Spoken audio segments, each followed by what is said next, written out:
নমস্কার সুপ্রিয় মীন রাশি বা মীন লগ্ন বলো। মীন রাশি কালপুরুষ রাশি চক্রের দ্বাদশ রাশি হলো মীন রাশি, যার অধিপতি গ্রহ হলো দেবগুরু বৃহস্পতি, যার ইংরেজি নাম হলো পাইসেস, অর্থাৎ যার বাংলা অর্থ বোঝায় সৎ এবং যথার্থ ব্যক্তি। তবে মীন রাশির জাতক বা জাতিকারা সর্বদা নিজেদের পরিবার পরিজন আত্মীয় স্বজনদের কাছে সর্বদা সৎ বা পবিত্র থাকতেই পছন্দ করে, কিন্তু এই সৎ বা পবিত্র থাকার কারণে মাঝে মধ্যে বদনামেরও ভাগিদার হতে হয়েছে এবং ঠকে পর্যন্ত যেতে হয়েছে নিজেদের পরিবার পরিজন আত্মীয় স্বজনদের কাছে। যেহেতু এর অধিপতি গ্রহ হলো বৃহস্পতি, তাই নিজের ধৈর্য এবং কোয়ালিটির উপর ভর করে এদের জীবন বেড়ে ওঠে। এই রাশির মানুষরা পরিশ্রমী এবং কর্মঠ হয়ে থাকে। কাউকে প্রতিশ্রুতি দিয়ে সেই রাস্তা পিছনে হাঁটা, এনারা কিন্তু এই মতবাদে বিশ্বাসী না। যেহেতু এর শাসক গ্রহ হলো বৃহস্পতি, তাই বাবা মায়ের ভালোবাসার প্রতি চিরকাঙাল হন জন্ম থেকে। তবে সেটা পরিবার পরিজন আত্মীয় স্বজনদের কাছে কিছুতেই প্রকাশ করতে ভালোবাসেন না বা প্রকাশ করতে চান না। তবে মীন রাশি বা পায়েস রাশির পূর্ব ভাদ্রপদ, উত্তর ভাদ্রপদ এবং মীন রাশির রেবতী নক্ষত্রের জাতক বা জাতিকাদের জীবনে বর্তমানে চাকুরি বাকুরি বা কর্মক্ষেত্রে চলছে কিছু স্ট্রাগেল, সম্পর্কের ক্ষেত্রে চলছে কিছু সমস্যা, অর্থনৈতিক ক্ষেত্রে চলছে কিছু গোলযোগ এবং মাঝে মধ্যে পারিপার্শ্বিক শত্রুতার সংখ্যা যেন বৃদ্ধি পেয়েই চলেছে। অর্থ ইনকাম হলো, অর্থ সেভিংস বা টাকা পয়সা থেকে জমিয়ে রাখার ঘরে চলছে নানা রকম টানাপোড়েন, নানা রকমের সমস্যা। সাংসারিক জীবনে পারিবারিক জীবনে বিভিন্ন দিক থেকে স্ট্রাগেল প্রবলেম একের পর এক ফেস করতে হচ্ছে। মীন রাশি বা পায়েসি রাশি জাতক বা জাতিকাদের এই সমস্ত পরিস্থিতিগুলি থেকে দীর্ঘদিন ধরে পুরোপুরিভাবে মীন রাশির মানুষরা একদমই আর পাচ্ছিলেন না। অন্যদিকে মীন রাশির রাশিপতি, মীন রাশির ভাগ্যবতী দীর্ঘ কয়েক বছর বা কয়েক মাস যাবৎকাল মীন রাশির সাপেক্ষে পীড়িত নিচস্থভাবে থাকার কারণেই কিন্তু মীন রাশির মানুষরা এই প্রবলেমগুলি ফেস করেছেন। তবে এরপর আসছে মীন রাশির বিশাল বড় একটা পরিবর্তন শুরু হতে যাচ্ছে। মীন রাশির সাড়ে পরবর্তী চরণ। জয় কর্মফলদাতা গ্রহ শনি মহারাজের জয়, জয় অঞ্জলিপুত্র মহাবলী বজরং বলী হনুমানজির জয়। হরে কৃষ্ণ, রাধে রাধে। আজকে আমাদের এবিভিটি অ্যাস্ট্রো বাংলা বাস্তু টিপস ইউটিউব চ্যানেলে আপনাদের সকলকে স্বাগত জানাই। আশা করি আপনারা সকলে ভালো আছেন এবং সুস্থ আছেন। আজকে আমাদের বাংলা রাশি ফলের আলোচনার কেন্দ্রবিন্দুতে যে রাশিটি থাকতে চলেছে সেটি হলো কালপুরুষ রাশি চক্রের দ্বাদশতম রাশি তথা মীন রাশি বা পাইসেস রাশি। প্রিয় দর্শক বন্ধুরা, আমাদের আলোচনাটি হবে প্রতিটি গ্রহ, প্রতিটি নক্ষত্র এবং প্রতিটি ছায়াগ্রহের অবস্থান এবং নক্ষত্রগত ট্রানজিট বা স্থান পরিবর্তনের উপর ভিত্তি করে। কোনো মন গড়া কথা কিন্তু আমাদের ভিডিওর মাধ্যমে প্রকাশ করা হয় না। তো প্রিয় দর্শক বন্ধুরা, আপনারা যদি মীন রাশি বা পায়েসের রাশি জাতক বা জাতিকা হয়ে থাকেন, আজকের এই ভিডিওটি সম্পূর্ণরূপে থাকতে চলেছে আপনাদের জন্য।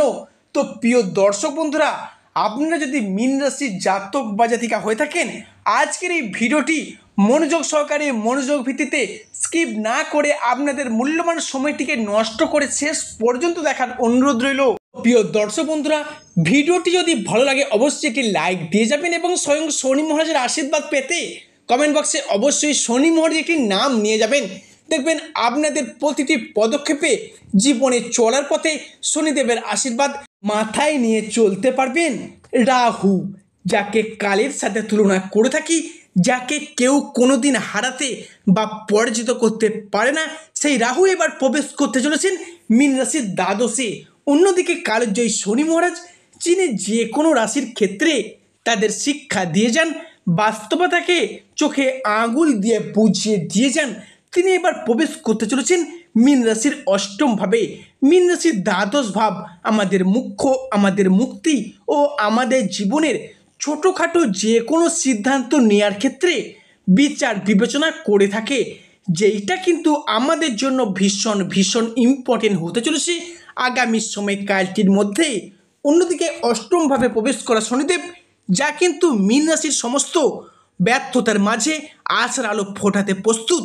তবে মীন রাশির এই দ্বিতীয় চরণের সাড়ে সেই সমস্ত বিষয়গুলির প্রতি মীন রাশির জাতক বা জাতিকারা সাড়ে প্রথম চরণ থেকেই দীর্ঘদিন অপেক্ষার পর আপনি হয়তো ভেবে নিয়ে গেছিলেন আর হয়তো পুরানো ঘটনা ফিরে পাওয়া অসম্ভব। এবার কিন্তু সেই সমস্ত বিষয়গুলি ফিরে পেতে চলেছেন মীন রাশি বা পায়েসের রাশির জাতক বা জাতিকারা। তবে মীন রাশির দ্বিতীয় চরণের সাড়ে আমাদের নজর রাখতে হবে যে কোনো দিক থেকে নতুন করে আর যেন প্রতারিত না হই। কেননা দীর্ঘ কয়েক মাস বা কয়েক দিন যাবৎ যবে থেকে সাড়ে প্রথম চরণ শুরু হয়েছিল ঠিক সেদিন থেকেই যে কোনো প্রেম ভালোবাসা রিলেশন বন্ধুত্ব ব্যবসাপাতি কিংবা আর্থিক দিক থেকে প্রতারণার পর প্রতারণার শিকার হয়ে আসছিলেন। এবার কিন্তু সেই সমস্ত বিষয়গুলিকে মিটিয়ে রেখে মীন রাশির জীবনে যে পুনরায় আবার আশার আলো উঁকি মারছে সেটাই কিন্তু লক্ষ্য করা যাচ্ছে। এবং মীন রাশির উপর সূর্যের প্রভাব যেটা কিন্তু আগামী 21শে সেপ্টেম্বর থেকে সমগ্র অক্টোবর সময়কালটির মধ্যে জীবনের বিভিন্ন ক্ষেত্রে উন্নতি করতে পারবেন। এরই সাথে এই সময়কালটির মধ্যে দেবগুরু বৃহস্পতি আপনার রাশির অর্থ স্বাস্থ্য এবং সন্তান প্রাপ্তির যোগের ঘরে দৃষ্টি প্রদান করতে চলেছেন। তাই মীন রাশি বা পায়েসের রাশি জাতক বা জাতিকাদের জীবনে 2025-এ 11 সেপ্টেম্বর থেকে সমগ্র অক্টোবর সময়কালটির মধ্যে ঘটতে চলা সর্বপ্রথম পরিবর্তনটি হলো পারিবারিক জীবন। এরপর কিন্তু আপনারা সুখ শান্তি এবং সমৃদ্ধির মধ্য দিয়ে কাটাতে চলেছেন এই মীন রাশির পূর্ব ভাদ্রপদ, মীন রাশির উত্তর ভাদ্রপদ এবং মীন রাশির রেবতী নক্ষত্রের জাতক বা জাতিকারা। এবং পরিবারগত দিক থেকে দীর্ঘদিন ধরে একটা ঝগড়া ঝামেলা অশান্তি তর্ক বিতর্ক মনোমালিন্য চলে আসছিল পরিবারের বাবা মা ভাই বোন দাদা দিদিদের সঙ্গে কিংবা দাম্পত্যের জায়গায়। আপনি বাবা মা হলে আপনার ছেলে মেয়েদের ক্ষেত্রে আপনাদের সন্তান বা সন্ততিদের ক্ষেত্রে দীর্ঘদিন ধরে একটা সম্পর্কের জায়গায় ঝগড়া অশান্তি মনোমালিন্য চলে আসছিল সেই জায়গায় এরপর উন্নতশীল ফলাফল বয়ে নিয়ে আসতে চলেছে। কিংবা যারা বিবাহিত ব্যক্তি রয়েছেন বিশেষ করে শুনবেন, যারা বিবাহিত ব্যক্তি আছেন শ্বশুর শাশুড়ির পক্ষ থেকে যে দীর্ঘদিন ধরে অশান্তি শত্রুতা কিংবা চাপ সহ্য করেছেন, মনের অমিল মতের অমিল মানিয়ে নেওয়ার যে একটা অভাব বা প্রবলেম চলছিল সেই জায়গার সমস্যাগুলি চিরতরে মিটতে চলেছে মীন রাশি বা পায়েসের রাশি জাতক বা জাতিকাদের ক্ষেত্রে। আগামী 21শে সেপ্টেম্বর অর্থাৎ মহালয়ার পূর্ণ তিথি থেকে সমগ্র অক্টোবর সময়কালটির মধ্যে মীন রাশির জাতক বা জাতিকাদের মধ্যে পরিবারে কোনো শুভ আনন্দ অনুষ্ঠান হওয়ার একটা শুভ যোগ দেখতে পাওয়া যাবে। সেই সমস্ত আনন্দ অনুষ্ঠান হতে পারে কোনো বিবাহ বাড়ি, কোনো পৈতা বাড়ি, কোনো গৃহপ্রবেশ বা কোনো অন্নপ্রাশন। যে কোনো শুভ আনন্দ অনুষ্ঠান হওয়ার একটা শুভ যোগ বিশাল মাত্রায় কিন্তু আসতে চলেছে মীন রাশির জীবনে। পরিবারের নতুন কোনো মানুষ অতিথি বা কুটুম্বের আনাগোনা বৃদ্ধি পাবে যাদের জন্য আপনি বেশ কিছুটা লাভবান হতে পারবেন। তবে মীন রাশির জাতক বা জাতিকাদের মধ্যে পরবর্তী পরিবর্তনটি হলো অনেকের ক্ষেত্রে রাহু এবং ষষ্ঠে কেতু বসে থাকার কারণে কোনো গুরুত্বপূর্ণ সিদ্ধান্ত নেওয়ার ক্ষেত্রে মাঝে মধ্যেই আপনি যেন ভুল সিদ্ধান্তের বশবর্তী হয়ে পড়ছিলেন বা ভুল সিদ্ধান্ত নিয়ে ফেলছিলেন কিংবা না চাইতেই অন্য কোনো ব্যক্তিদের সঙ্গে তর্কে বিতর্কে পর্যন্ত জড়িয়ে পড়ছিলেন। এবার কিন্তু হঠাৎ অসুস্থ হয়ে পড়া, দুর্ঘটনার কবলে পড়ে যাওয়া কিংবা শরীরে কোনো রোগ যদি একবার বাসা বাঁধে তা সেরে উঠতে অনেকটা সময় লেগে আসছিল। এই জায়গার সমস্যাগুলি এরপর কিন্তু চিরতরে মিটতে চলেছে মীন রাশির জীবনে। মীন রাশির পরবর্তী পরিবর্তনটি হলো পড়াশোনার জায়গা বা উচ্চ শিক্ষার জায়গায়। আজ থেকে আগামী 29শে সেপ্টেম্বর এই সময়কালটির মধ্যে যদি কোনো রকম পরীক্ষা, কোনো রকম এক্সাম, কোনো কম্পিটিশনমূলক পরীক্ষা থেকে থাকে সেই জায়গা থেকে একটা সেফ সেকশন অর্থাৎ প্রাপ্তির পথে পূর্ণ সম্ভাবনা লক্ষ্য করা যাচ্ছে। এবং এতদিন আপনারা বা আপনাদের সন্তানেরা যে তুলনায় পড়াশোনা করছেন সেই তুলনায় কিন্তু যথার্থ ফলাফল পাননি। তবে এরপর উল্লেখযোগ্য মাসটি অর্থাৎ সেপ্টেম্বর মাসের চন্দ্রগ্রহণ থেকে মহালয়ার পূর্ণ তিথি পর্যন্ত যারা বিদেশ যাত্রা অর্থাৎ বিদেশ যাত্রার পথে অপেক্ষায় ছিলেন তাদের ক্ষেত্রে মঙ্গল কিন্তু একাই সৃষ্টি করতে চলেছে রাজযোগ। এরপর দেবগুরু বৃহস্পতি আপনার রাশির সাপেক্ষে অনুকূল ফলাফল দিতে চলেছে।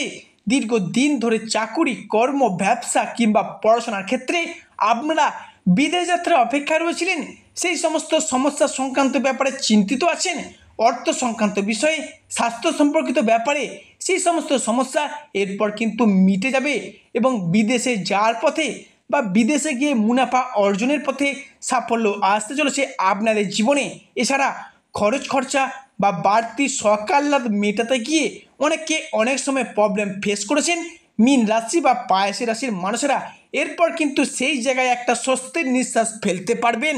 এছাড়াও মীন রাশির উপর সূর্যের দশম ভাব, যা আপনার রাশিতে একাদশভাবে দৃষ্টি প্রদান করছে, যার কারণে অন্য জায়গায় চাকুরির ক্ষেত্রে যারা আটকে রয়েছেন, বিভিন্ন কন্ট্রাকচুয়াল কাজের জায়গায় যাদের চাকুরিগুলি পেন্ডিং পর্যন্ত পড়ে রয়েছে, তাদের সেই কাজগুলি পার্মানেন্ট হয়ে যাওয়ার একটা পূর্ণ সম্ভাবনা লক্ষ্য করা যাচ্ছে। সমস্ত কিছু মিলিয়ে মীন রাশির জীবনে একটা সাফল্যের নতুন মোড় আসতে চলেছে আগামী অক্টোবর সময়কালটির মধ্যেই। মীন রাশি ভালো, আজকের আমাদের ক্ষুদ্র আলোচনাটি শেষ পর্যন্ত দেখার জন্য ধন্যবাদ। যা আশা করি আপনাদেরকে আমার ভিডিওটি আগামী দিনে পথ চলার পক্ষে সুবিধা করবে। সর্বশেষে শনি মহারাজের আশীর্বাদ পেতে কমেন্ট বক্সে অবশ্যই শনি মহারাজ একটি নাম নিয়ে যাবেন।